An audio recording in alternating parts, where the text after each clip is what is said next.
Good morning, everybody. Here we are again. It's day 29 of the Democrat shutdown, and things are getting really tough for the American people. The Democrats are coming near now to a cliff that they will not be able to turn back from, and it's of great concern to everyone who's paying attention to all this. You will note that more air traffic controllers and TSA agents and park rangers are about to go without a paycheck. You've got families and children that rely upon SNAP benefits that are going to go hungry here at the end of the week. You've got more critical workers, by the way, including the people who are the stewards of our nuclear defense arsenal, who are forced to stay at home as the government remains closed. The Democrats own every one of these consequences. So we want to point out a couple of important facts this morning for you. It's no coincidence that polling this week confirms that over 70% of the American people believe the Democratic Party is out of touch. And amazingly to us, still every day, they turn their backs on more and more hardworking American families to prolong their pain. And that is exactly what's being felt here. It is incredible to us that they've now voted 14 times between the House and Senate to reject the clean, simple funding bill that would simply reopen the government. 14 times they have thumbed their nose at the American people in spite of their pain that they themselves have acknowledged. And as we've explained here, the motivation behind that is very clear. And this is why the polling is indicating what it is. The people know the Democrats are responding to fear. It is their fear of the most radical far-left voices in their party that has made them decide to obey the demands of the far left and to shut down the entire government and thereby inflict all this pain on the people. And almost comically at this point, the Democrats are still out trying to convince you that this is somehow Republicans' fault.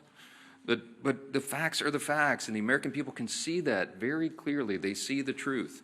We brought you a handy scorecard here so you can, follow the votes. I mean, this is very simple. The votes to pay the troops and federal workers and continue SNAP benefits and get air traffic controllers and Border Patrol agents paid. This is the vote tally. You see the dates here. The House did our work back on September 19th, and we voted, Republicans voted yes. Democrats voted no on all those things, and the Senate has now done it an additional 13 times. These are the votes. No one can say that this is in any way the fault of Republicans. We have a clean, simple bill, and everybody knows it. House and Senate Democrats are openly admitting that this is their shutdown. You have seen the highlight reel of all of them stumbling into admitting that. And yet they're also incoherently claiming that the shutdown is somehow on the fault of the other party. And the people aren't buying it. And that's why the polling continues to show that the approval of Republicans in Congress is rising with each passing day. And the Democrats, at the same time, Democrats in Congress have the lowest approval rating they have ever had since polling began, since recorded polling began on these metrics. And here's just an example yesterday. For example, CNN polling showed yesterday the approval of Republicans in Congress is up 8% since the shutdown began among independents. I mean, that's an important metric because people are paying attention. They understand what's happening and they see who is responsible. It's a really important thing to watch. Ronald Reagan used to remind us that you can always trust the American people, and we do. We trust their intelligence, and we trust their understanding of basic civics. In fact, we trust the American people's understanding of civics far more than the Democrats in this building right now. And a quick reminder of that is the people know that in the House of Representatives, you need a majority vote. You need 218 votes to pass legislation, to pass a clean, continuing resolution to fund the government. That's exactly what we did on September 19th. They also know that in the Senate, you have to have 60 votes to pass substantive legislation. And we've only got 53 Republican seats. That means we need, by the math, at least 7 Democrats to join us to reopen the government. Now, in other words, the Democrats are the only reason that the government is closed, and there is no other way to spin that, to make something else true about it. And of course, the Democrats know all that. We've seen their party leaders, and we've now made their phrases and their comments famous here every morning. Chuck Schumer, Whip Catherine Clark in the House. They've openly admitted that they're using the pain of the American people as their leverage. Why? To show to their base that they're fighting. And they're counting on the American people not noticing all this. And that's the very reason why we have to come in here every morning and relay the simple truths. I mean, somebody handed me this as I was walking in here. Yesterday, according to the Media Research Center study, by a 2.5 to 1 margin, the Capitol Hill press corps has tweeted more about the House calendar during the shutdown than the negative consequences of the Democrat shutdown, than the troubles that we have, the hardships that are being experienced because of the troop pay and WIC funding and flights grounded and SNAP funding. You guys are writing more about the House calendar than the real pain that's being inflicted on the American people, and that's why we have to come in and relay the simple facts. Now, there's a misguided strategy that the Democrats are pursuing right now, and it reveals two important things that can't be glossed over. Number one, it shows they have no cards to play except to try to blame the other team, which is ridiculous, and it shows how little they think of the American people. They had a rally a couple weeks ago. They tried to portray President Trump as a king, and we pointed out, again, the obvious truth. If the president was a king, then the government would be open. He's been trying to do that, and low-income families would be getting the food assistance that they need by Saturday. Republicans cannot wave a wand and reopen the government on our own. We must have a handful of centrist Democrats in the Senate do the right thing. And any Democrat suggesting otherwise knows exactly what they're doing, and they insult the intelligence of the American people. And by the way, every reporter in this room when they do that. Unlike Democrats, Republicans have nothing to twist or spin. We are just simply here relaying the simple facts and the truth. And the American people are responding to that. And that's why the polling indicates that they trust us more than the other side, because we are the ones here telling you the truth. We have nothing to hide. They are trying to obscure the facts. And by the way, the biggest unions are beginning to say the same thing. On Monday, the largest union of federal workers, the American Federation of Government Employees, came out, as you saw, and publicly urged Democrats to join Republicans and pass the House's short-term funding bill.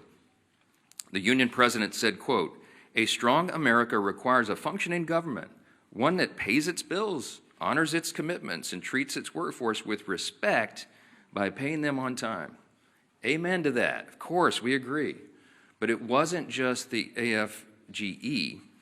You had the same commentary, the same plea by the National Association of Air Traffic Controllers, the Coalition of Airline Pilots Associations, the NetJets Association of Shared Aircraft Pilots, the Allied Pilots Association, the Southwest Airlines Pilots Association, the leader of the Teamsters, and the New York Steamfitters Union. They're all coming out.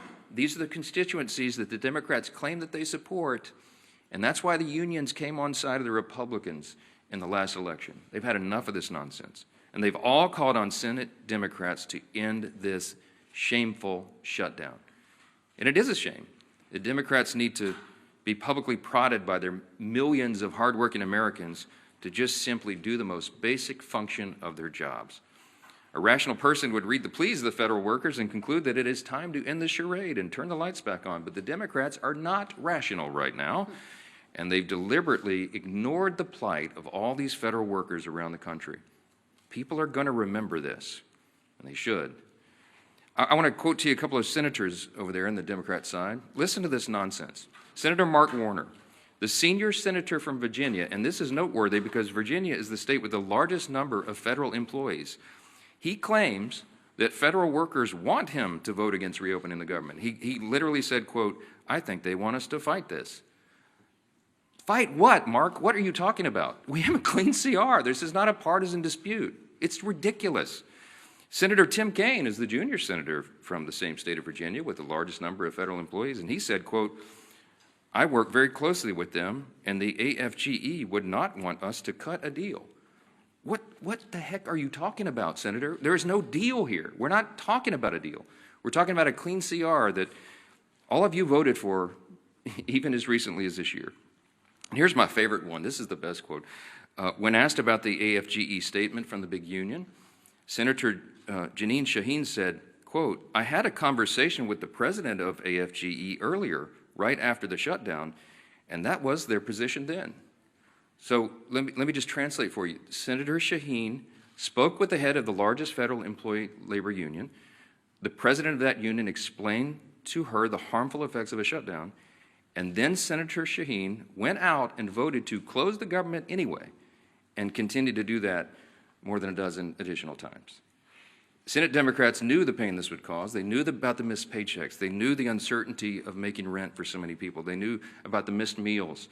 They knew about delayed flights. They knew that our nuclear arsenal and our national defense would be negatively affected by this, and they did not care. They shut the government down anyway to appease the far-left voices of their base. And the Democrats have some soul-searching to do. Are they going to continue to do that? Are they going to run from the far left and do their bidding? Or are they going to do right by millions of federal workers and the American people who continue to show up to work daily without pay? Are they going to do right and reopen the government so that those people are taken care of instead of the Marxist far-left base in their party? That is the question. And we pray that Senate Democrats come to their senses before the situation becomes too dire. On Saturday, this gets very real. SNAP benefits will stop flowing to all those who need it. You're talking about tens of millions of Americans at risk of going hungry if the Senate Democrats can continue this gambit. Instead of taking a simple vote to fund the government, which Senate Democrats have now had more than a dozen opportunities to do, Democrat attorneys general are suing the federal government to try to compel SNAP benefits to flow despite the government being closed and despite the fact that there is no money to do that. Congress hasn't authorized that. The contingency fund for that was something they batted down when the Democrats decided to vote against the CR and shut the government. For Democrats, there's a much easier option on the table. Just go do your job and fully fund all these programs and all these categories of people by voting for the CR. That's it. You don't have to do anything for Republicans. Just do your job for your constituents. Until Democrats recognize the pain that's gone on for so long, Republicans will be in their districts helping their constituents clean up the mess that Democrats are making and help them make ends meet and help them find the assistance, the food assistance, and all these other things that they're going to have to rely upon. And joining us this morning to discuss the Democrats' shutdown impacts on our national defense and on foreign affairs is our great chairman of the House Foreign Affairs Committee and a decorated veteran of the U.S. Army, our good friend, Chairman Brian Mast. Brian? Thank you, Speaker. I think everything going on, it really puts an exclamation point on the fact that we have the greatest population anywhere across the globe. I do want to start just by saying thank you to all of our workers. We have workers whose lives are being very literally affected, and they're still coming to work every day. Those are really big, amazing people. That's our American workforce. So I just want to start by saying thank you to them, all of our TSA workers, all of our air traffic controllers, our ICE, our CBP, our State Department people that I deal with, and to put a point, maybe moving to State Department, because that's what I deal with the most, about the very serious stakes of what is going on right now. Not just with people's lives and them not being able to pay their bills, but with what's going on across the globe. To juxtapose these positions, we have President Trump in Asia right now, very literally trying to make sure that the United States of America is not cut off from rare earth minerals or other things, which is what China is literally trying to do. That's why there was a threat of another 100% tariff, because China was sending around letters saying, all you neighboring countries don't sell to America. So the president is abroad trying to protect our homeland. And we have Democrats here at home doing everything that they can to weaken our homeland. That's a difference of values. And the stakes of those values is the future of the greatest country on the face of this earth. We should pray that our adversaries would be stupid enough to say they're going to prioritize funding feminism in Africa over the food stamps of their own people. They're not that stupid, but apparently Hakeem Jeffries is, and that's a real problem for all of us here. I was on the phone with an ambassador this morning. I'm not going to say where, but we have requests for people to leave embassies abroad because of very real threats that are going on. The people in that embassy are right now trying to figure out if they have cash funding to get fuel for vehicles or to have diesel to put in their generators because they don't have reliable electricity in the places that they're in. Those are the real world consequences. While they're also worrying about their paycheck isn't coming in, can their family back home buy groceries, pay their bill for student loans, pay for the fuel to get their kids to school, or the tuition at their children's school, or all the other things that they have to worry about while they're worrying about, can they even get out of country?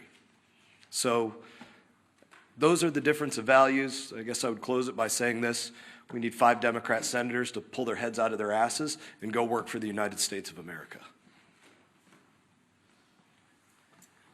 Thank you, Chairman Mast. Thank you for your service to our country and for keeping the focus where it needs to be on making sure America stays strong in the midst of turbulent times. And, you know, what's so sad about this shutdown is that we don't need to be in these turbulent times. It was a self-imposed wound that Hakeem Jeffries and Chuck Schumer have imposed on the country. And if you look over this last month of the shutdown, you've seen Democrats literally playing a Dr. Jekyll and Mr. Hyde game with the American people. On one hand, they'll try to say, it's not us, it's the Republicans.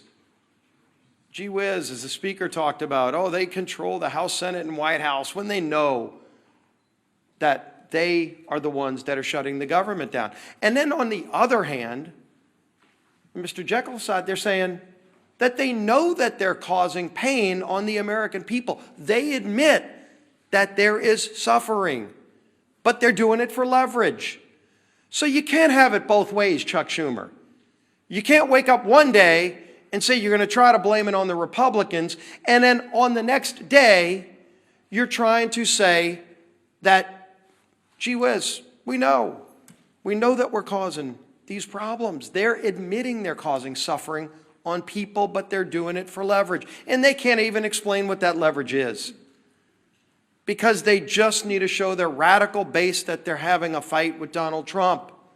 It's all it's been about from the beginning. You really want to know who's calling the shots in the Democrat Party. You saw it on the stage this past weekend. Bernie and AOC on the stage with the new leader of the Democrat Party, Mondami. Maybe Chuck Schumer's waiting for Mondami to let him know when he can open the government back up again. But families can't wait, because the real suffering is going to begin. It's already been happening, but it really hits home this weekend when SNAP benefits run out. And they know that. But I'm going to go through some of the lies, the myths, the things that they say when they know better. Chuck Schumer just yesterday said, quote, Republicans are in charge of the White House, the Senate, and the House, but they're refusing to do their job. Now, Chuck Schumer's been in Congress since the 1980s. And he knows that every day he's been there, there's been a requirement that you need not 51, not a majority like we need in the House. He was in the House where you did need a majority, and then he went over to the Senate where it's always been a requirement that you need a supermajority.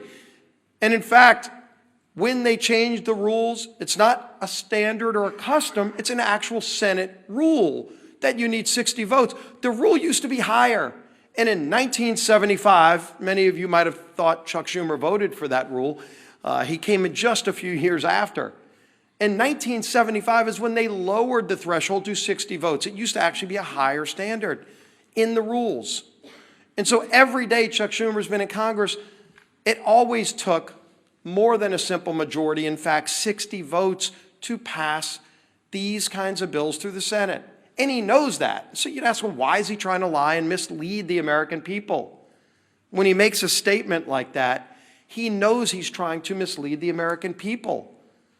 And yet on other days, he does admit he knows he's causing suffering, but he's doing it for leverage. And so this game back and forth is what the American people are sick and tired of. Hakeem Jeffries, quote, we didn't view the current bill as anything other than a partisan Republican spending bill. He knows good and well that it was a clean CR.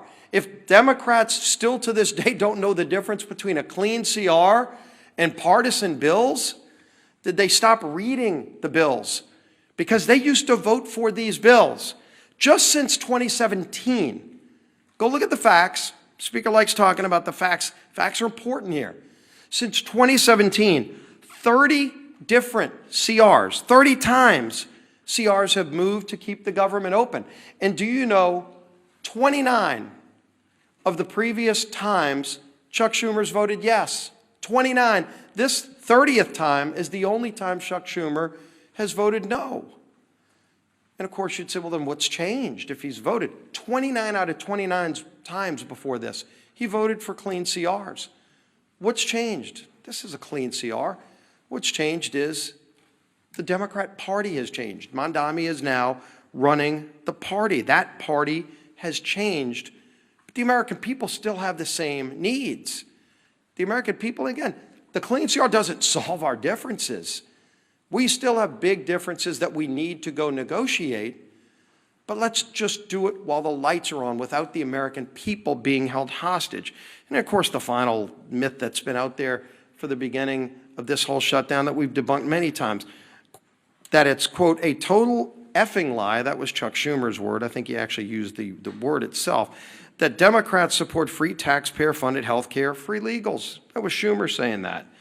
And then, of course, when you read his alternative bill, his list of hostage demands, the $1.5 trillion spending bill, it includes in it a provision that repeals the verification we put in that says illegals can't get free health care. And CBO, not us, CBO said that would cost $200 billion in taxpayer health care benefits going to illegals. They know that. Of course they know it. And so why would they want to try to mislead the American people by over and over again making those statements? So here you can see it. Time and time again, the SNAP benefits comment the speaker talked about. They were warned in early October that 42 million people could be at risk in just weeks of losing their SNAP benefits if they didn't open the government. They knew that. And they want to play this game of chicken, this Jekyll and Hyde, one day trying to blame everybody but themselves, and then the other day taking ownership and admitting they're causing suffering, but they want to do it for leverage. You can't have it both ways. And more importantly, the American people are feeling the suffering. And this weekend, that suffering gets worse. And we have voted over and over again to prevent the suffering. It's not necessary. It shouldn't happen. And there's a way to avoid it. All they need to do is today, just 5 Senate Democrats need to get courage and say, we're not going to take our orders from Mondami or whoever else it is that are calling the shots over there. We're going to do the right thing and open this government back up so we can get into that negotiation over all of our differences, which are many. But just don't hold the American people hostage while that goes on. That'll bring up our whip. Tom Emmer.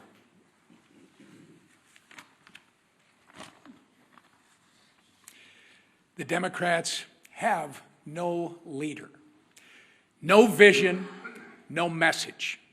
And nothing proves it more than the chaos they have caused with their needless government shutdown. We are now 29 days into this mess, and the Democrats have contradicted themselves every turn with no exit strategy in sight. They've tried to make their shutdown fight about health care, while simultaneously demanding that we cut $50 billion in rural health care and give taxpayer-funded health care to illegal aliens. Not to mention the Americans who are suffering right now because critical health care services have been put on pause due to the Democrats' shutdown charade. On the issue of SNAP, Democrats are bending over backward to oppose Trump, using taxpayer dollars to fund frivolous lawsuits. Meanwhile, they are the ones causing people to lose their SNAP benefits by refusing to reopen the government. Remember, all of this could have been solved in a matter of 5 minutes by 5 Senate Democrats if they would do the reasonable and right thing by supporting our clean CR. The same CR that they supported just 6 months ago, and as we've said over and over, that they passed 13 times under the Biden administration. But instead, they'd rather run in circles, tripping over their own feet in the process and hanging their constituents out to dry. Why? In order to attain political leverage and score points with the radical Mamdani and Omar Fata supporting that, by the way, for those of you that don't know, is the Mamdani of the Midwest, Omar Fata, supporting that wing of their party. Take it from the party who essentially wrote the government shutdown playbook. It doesn't work. Shutdowns achieve nothing but hurt everyone. So enough with the political games. Pass our clean CR and let's reopen the government for the people that you were elected to serve.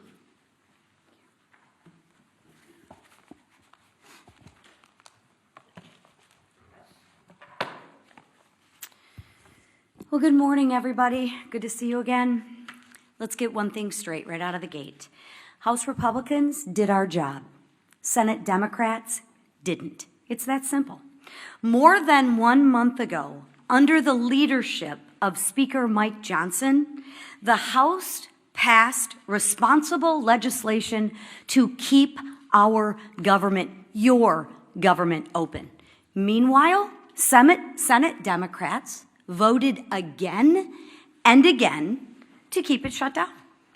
So before anyone throws around cheap insults like one Democrat member did on social media this week, and I'll just read it. Lazy Mike Johnson has made himself irrelevant and pointless. You know, I always find that funny. When you can't beat us on the issues, what do children do? They personalize it. And that's exactly what this member is doing. He can't beat us on the issues. So he wants to attack our leader, who has done a remarkable job, and personalize it. We're not in 6th grade anymore. But maybe for some people they are in 6th grade. But let's remember the facts. Republicans acted. The Democrats stalled. Mike Johnson has shown leadership, discipline, and focus.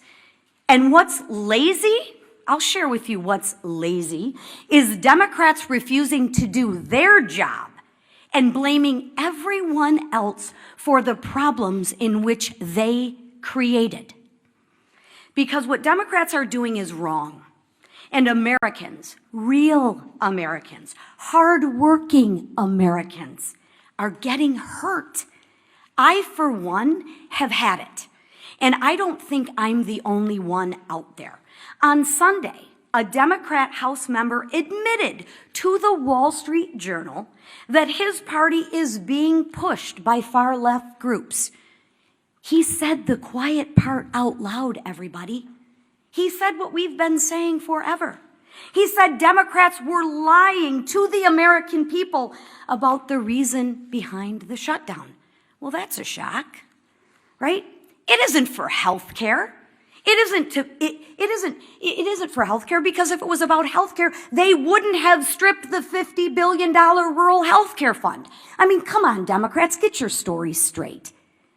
At least get a good story that you can spin to the American people, but you can't even keep your story straight. Listen, what the speaker said, Ronald Reagan was right. Trust the American people. And you know what? I'll say it again. When the facts aren't on your side, you have to personalize it and you have to lie. But the question right now is, at what point is the pain of the Americans going to outweigh the radical cries of their base? It wasn't when our troops almost didn't get paid. It wasn't when moms and infants were at risk of losing the food off their table. It wasn't when flights across the nation got canceled because air traffic controllers and TSA agents didn't get paid. No. When that happened, Democrats said, every day gets better for them. Really? Maybe because they're getting paid while the people who they represent are not. That's what they said. They said pain for the American people was their best leverage. They said maybe it was uncomfortable, but it was worth it to them. Really? Think about that. Let that settle in. Let that just sit for a minute. So now I ask, will it be enough pain this weekend when 42 million Americans lose access to food on their table? Will it be enough when 2 million Americans miss a paycheck? What Democrats are doing right now is absolutely cruel, but it's also dangerous. And I think Chairman Mast spoke very well on this issue, but let's build on that. When our skies aren't staffed, when our borders aren't secure, and when our troops are at risk of missing a paycheck, that is not a political strategy. That is a national security threat. Enough is enough. Americans do not want to be used as leverage. And they don't want to be used as leverage for another $1 trillion of wasteful spending. They work way too hard for their paychecks. They want relief, they want leadership, and they want results. Democrats, please, I implore you, do what's right. Democrats, do what's right. End the shutdown. End the suffering for the American people. Stop, as you say, leveraging the pain. Vote for the Clean CR funding bill and let America move forward. Thank you. All right, questions? Manu, go ahead. Given how dire that you expressed for so many Americans right now, how do you justify the administration giving this big, massive bailout to Argentina, as well as calling for an increase in beef imports from Argentina? Look, we give foreign policy, the execution of foreign policy to the executive branch, and that's what the president is doing right now. There's lots of nuances about that. He's involved in negotiating trade agreements around the country to the great success and benefit of the American people right now. Dozens of them being worked out. He's overseas right now doing the same thing. And what he accomplished in Japan is a remarkable thing for the American people. And by the way, they've agreed to invest $550 billion into America, and that's good for everyone. So I can't get into the nuances of every single trade agreement with every country around the world, but we're going to trust the president to do what he's doing. He's had a remarkable track record of success for the American people, and nobody in this room can refute it. So I'm going to leave it right there. Chad, let's talk about the government shutdown. It's the main important thing right here. Chad, go ahead.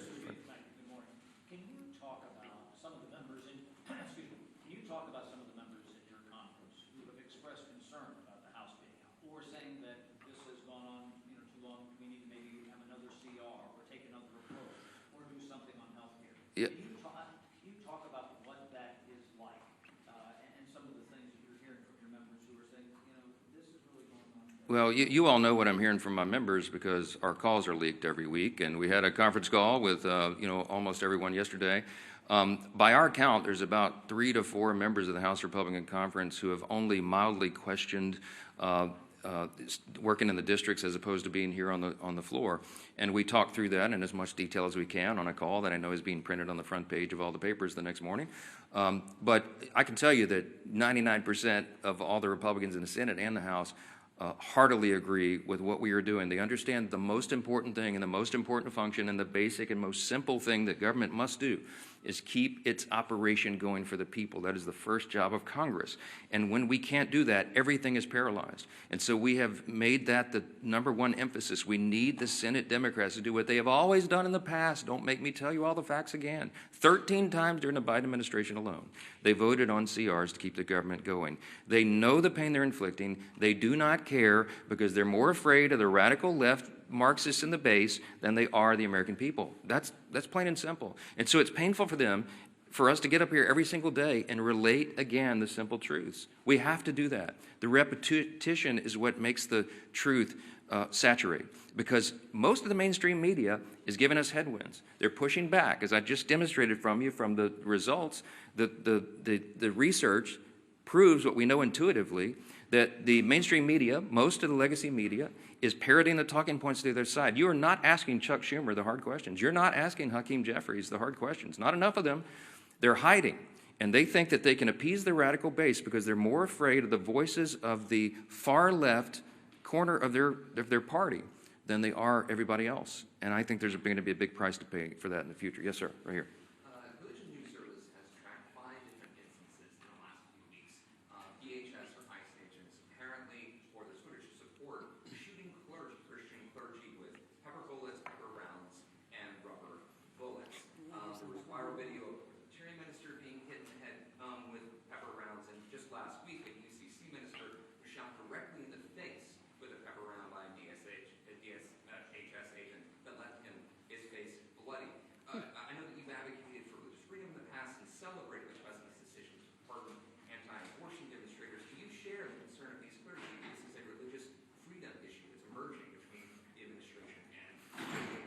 I can't comment on any of those instances. I haven't seen or heard any of those videos, so I'm not going to comment. But I would say, hold on, wait a minute. Let me answer you. Hold on. Thank you. You asked the question. Religious freedom does not extend and give you the right to get in the face of an ICE officer and assault them, if indeed that was what happened there. What I've seen is a measured approach by the people who are trying to enforce our border laws, our immigration laws. And that was desperately needed and desired and demanded by the American people. You might remember the #1 issue in the November election last year was the wide open border and the chaos that has ensued by that. So the people are out doing a very difficult job. ICE officers, by the way, are under tremendous strain and pressure. How would you like to do that job if you had to put on the badge and do it? When you know you have the media criticizing every move and you have wild protesters in your face, cursing at you, waving their finger in your face, and sometimes pushing you and assaulting you. Okay, it's a dangerous, risky job. Thank the Lord that there are people who are willing to do that difficult job, to put on the badge and show that kind of courage. We should be on the side of law enforcement, and anybody who's trying to disrupt those operations, they need to be handled the right way. Now, look, all of us want the law to be enforced. We are the rule of law party. Chaos is not an American virtue. The rule of law, but you have to have order, and you have to have peace, and you have to have some people who are brave enough to put on the uniform and go ensure that. So get out of their face and let them do their job. That's what I would say. Down here, yes, ma'am. We're getting closer to the November 21st deadline for the CR that you guys passed. We're almost 3 weeks away from that. Is it time to bring the House back to pass a new CR with a new date? Is fewer than 3 weeks enough time to finish appropriations? Wouldn't that be a futile exercise when we have a CR that's been sitting over there since September 19th? If I brought the House back and we passed another CR, it would meet the exact same fate with Chuck Schumer. He would mock it, they would spike it, and they would try to blame it on us. So what would be the point of that? We're all concerned about the timing. The Democrats are eating up the clock. We have very important work to do here, and that's why we're pleading with them, not Chuck Schumer. Look, I think Chuck Schumer and Hakeem Jeffries are irredeemable at this point. I don't think they'll be able to tell Mondami in New York and his disciples that they voted to open the government. I've given up on the leadership. So we're trying to appeal to a handful of moderates or centrists who care more about the American people and will put the people's interests over their own and do the right thing in the Senate. I mean, there's no point in me sitting down with Chuck Schumer. He's painted himself into a corner. I get all that. Mondami it looks like he's going to win and be the mayor of New York City, and Hakeem Jeffries came out and endorsed him. That's all you need to know. Hakeem Jeffries is terrified that Mondami, one of his disciples, is going to challenge him in his own seat in the election next fall. You've already seen that rumored. Some of you have reported on it. So he had to do it. He had to endorse socialism. He had to endorse Marxism. This dangerous ideology that has taken over the Democrat Party. That is what is motivating them. So it doesn't matter what we do in the House. It doesn't matter what we pass. We have to get a handful of moderates over there who care about America to do the right thing. We need at least 7 Democrats. It takes 60 votes in the Senate to pass it. This is not the Republicans. This fault is squarely on the shoulders of the Democrats, and they're the ones causing you the pain, and don't ever let them forget it. Thank you. Thank you.